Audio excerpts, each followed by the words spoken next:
So right now, without further ado, let's bring in Brian Ross and Real News. Good morning and happy Thanksgiving, Brian. And same to you. Same to you. Hope it's a good day. It's a good day to reflect and be with friends and family. And, you know, we're so lucky. We live in an area, there's various dinners held by various groups for people that it's not based on want or need. It's based on the fact that if you're somebody out there and they want to spend Thanksgiving and have dinner with somebody, you can go. We live in a very, very, very lucky area like that. I'll say, indeed we do. Well, it may be Thanksgiving, but that still doesn't change some of the horrible things that happen around gun and this time a Walmart employee came out shooting. Just a story that once again has your mouth drop. It's amazing. It really is, as the Times reports, a lot of empty tables at Thanksgiving dinners today for tragedy strikes and lives turned upside down. And, and I don't hear any suggestion of solutions. I don't even know what the solution is, frankly. But somehow to have 600 mass shootings in a year for the third straight year requires some thinking about how to stop that. And they're saying, I was looking at some of the reports that came in, that he had exhibited behavior that was threatening in the recent past. These are the things that this country, we have to have either mandatory lessons for people working in businesses and movie theaters and for police and for individuals, so you can see when somebody and not feel bad about mentioning it to authorities. Indeed, and we saw the shooting at the Q Club in Colorado Springs. A young man or a person who apparently calls himself non-binary, but he has had issues over the years, and police took no action. The red flag law exists in Colorado.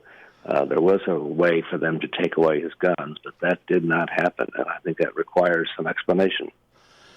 I want to move on to the other side of the world, and China is just now, once again, having a second very serious battle with COVID. It's they cannot get a handle on it, and the sort of the shutdown, the crackdown, doesn't seem to do anything, and it's a drag on the world economy and a disaster for China. Well, yeah, that's the whole thing. We're such a tied-in world that when you put the Chinese economy slowing down along with everything else that's going on, it sets a bad scene for heading into January, February, and March.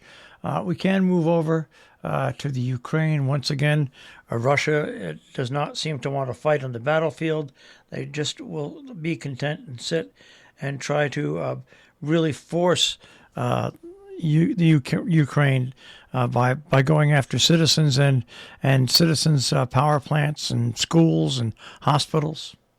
Weaponizing the winter and cold, putting the civilians through there's no legitimate military target there, and I think they have to be considered war crimes. I think it makes it even more difficult to imagine how some kind of negotiation can take place, short of a full defeat for Russia. Mr. Putin and his generals can't win on the battlefield, so they're going to terrorize the Ukrainian people. You wonder, would they? What's the point at that point? Would anybody in Ukraine welcome a Russian government or a Russian annexation?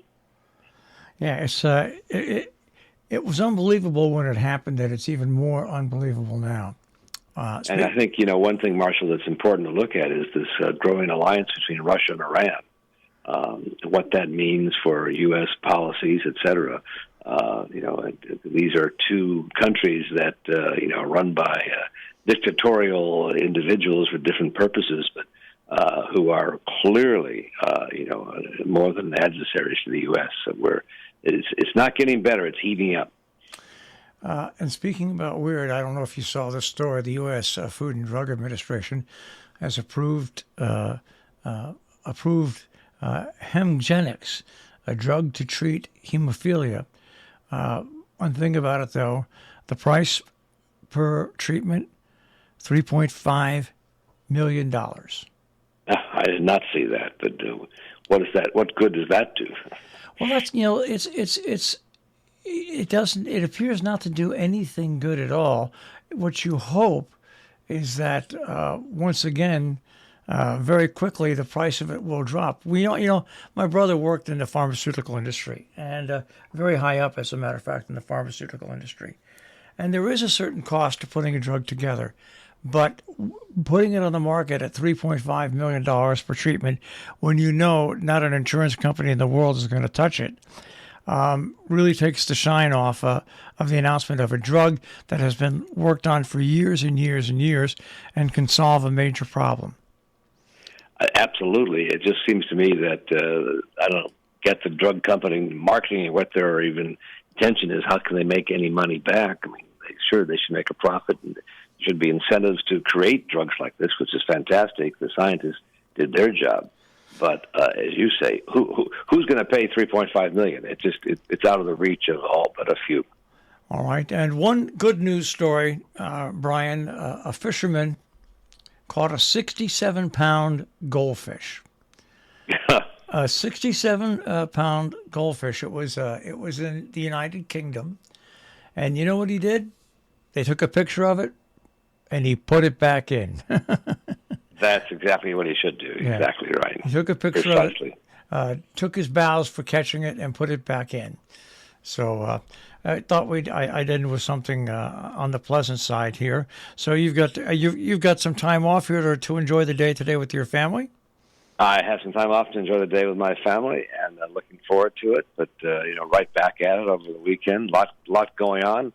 I hope you've driven by the library up the road there and see the incredible progress being made on the addition at the Sharon Library. Whenever I go visit my friend, Dr. Parker, I just on the way out, I always stop and I gaze over there, and I say, "Wow, it really is amazing." And you know what? It really is a great way to put an addition on the library when you're fixing the library up. So when you face the library, it still looks like that historical building that it was. Exactly, and that's precisely what the architects sought to do, to keep it looking just like it was, but with this important addition in the back that gives more space for community meetings and for activities, and also provides easy access for people who have a hard time getting around. And it seems like they're doing this at a pretty good record time to me, anyways. I mean, I think by summer for sure at the latest. I think the plans are to have that up and running. Amazing, absolutely amazing. Well, once again to you and yours, Brian, happy Thanksgiving. And back at you, Marshall. Always appreciate it. I'm very thankful for the opportunity you give me to join you and talk about what's going on in the world. All right, we'll speak to you next week. Thanks, Brian. You bet. Bye-bye. Brian Ross and Real News this morning here on The Breakfast Club on Robin Hood Radio.